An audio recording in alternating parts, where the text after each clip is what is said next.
I needed a better bench, and I decided to make one that I had wood available. It was easy enough to do, and so that's what I'm going to show you how I did. This rack at Rogue came with these T-bars.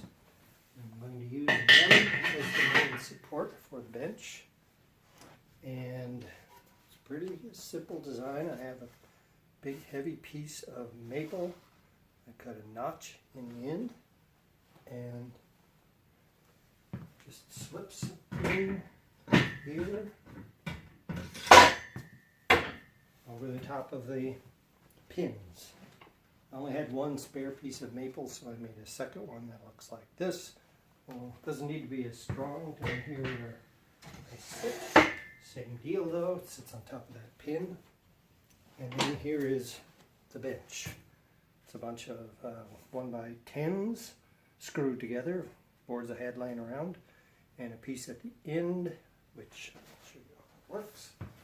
Slide that on here, put it where I want it, and it is set. Now, because if I sit here, the ends come up, so I have a couple pieces to fit in here. Make sure that it doesn't come up. I sit on it.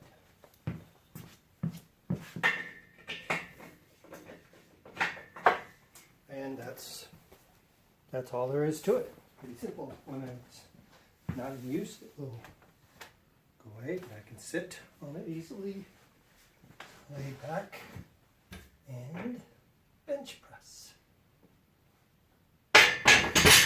And then when I'm done, it's easy to take off because all of the pieces just slide apart, and I can lean it up against the wall.